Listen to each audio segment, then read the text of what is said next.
Righto, almost there. Social media management. Um, this is exciting. Let's dive into the world of social media management, SMM, as they say. So SMM is a niche, can be jargon, but in the VA world, we understand. So social media is not just about, actually social media as we know it is about consuming a lot of that content. We're always at the receiving end of it. You're on your phone, you're on Instagram, yes, you're consuming social media. On Facebook, you're on YouTube, everything, right? But social media isn't just about sharing cute videos on TikTok, for example, but those are fun, they can help your mind unwind. But for businesses and for your clients, it is actually a powerful tool to connect with customers, build relationships with their audience, and answer questions and provide excellent service. By using social media, they can also increase brand awareness. Again, when you're doing marketing, when you're doing sales, your goal is to be in front of everyone. By doing so, when you're in front of everyone, you have links there. You're driving more traffic to the website and you're able to convert more sales. You're generating more leads and eventually boosting sales. So an effective social media manager, you know what the KPI is? Increased sales, right? So as a social media manager, you're going to be doing the end to end of things, right? You are creating engaging content, right? So creating images, videos short and long, and providing captivating captions. You're going to be scheduling them as well, right? When is the best time to schedule this post? Is it a Monday morning when everyone's busy, or a Monday evening? Or is it going to be a Sunday evening? Is it going to be a Saturday evening? So you have to know, right, where to best place those posts, depending on the content as well, right? As a social media manager, you are also a community manager. You're responding to comments and messages in social media, right? You're also building online communities like Facebook groups, LinkedIn groups, and whatnot. At the same time, you're also running social media ads. So you're also going to be doing paid ads at times. So because you want to be boosting your content to reach specific audiences quicker. And again, it's a race. It's a race to be in front of everyone. So if it pays to, if you need to pay to do that, your client will pay to do that. And then at the end of the week or at the end of the month, you track your metrics. Where, what was the most effective post, right? Which post had the most likes, had the most comments?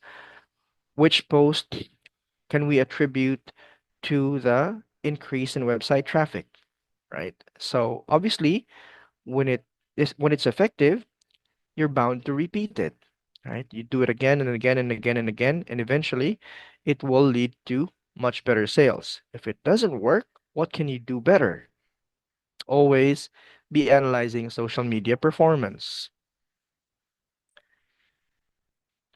And these are just examples, but obviously you already know it. Your social media platforms are number one, Facebook. It's a popular platform for businesses of all sizes. Just be mindful that Facebook will have some restrictions and will also have a lot of updates. Instagram, it's great for visual content and engaging with your audience, right?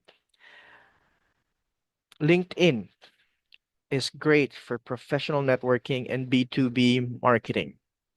Twitter is excellent for real-time communication and engaging in industry conversations. TikTok is a great platform for younger generations. And YouTube, obviously, is a good platform for video content such as streams, tutorials, short form videos, you know. So I think we're all on these platforms. Now, as someone who's always consuming content from these platforms, let's try to switch it around. If you like, if you'd like to be a social media manager, you'd have to think of ways where you're not at the receiving end of those posts and those contents. You want to be on the other side of it, right? That's what content creators do. That's how they make money, right? And that's how you can make, how you can make more money for the business of your clients. Switch it.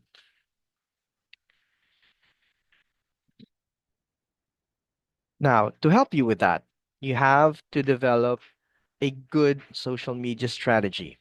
It has to be clear. Create a plan that defines your goals. What is your goal, right? Increase sales, increase leads, right? Define a target audience. Where do you want to market?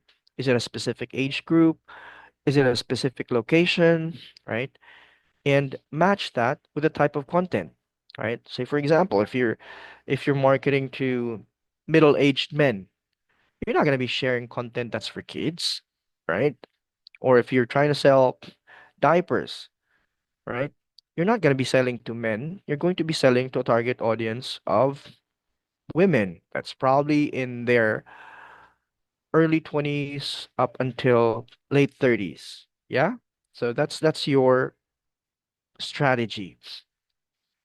You also have to be consistent in terms of your brand voice. Maintain a consistent tone and style. And this is also where a consistent set of colors will come into play, right? Ever wondered why Jollibee is always either red? It's always red. Food is always red, right? McDonald's is always red. Why do you think that is? Because it's a brand color that's psychologically working for anyone who wants food. Next, engage with your audience. Respond to comments and messages. That's how you build relationships with your followers. That's also, effective because chances are when you respond to comments, when you keep that community alive, they have there's an opportunity for them to share it. There's an opportunity to multiply that follower base, that client base. Last, stay updated. Keep up with the latest social media trends and best practices because that's always the way to go. To keep ahead, you have to know what's happening now or what's going to happen in the next few days or weeks for that matter.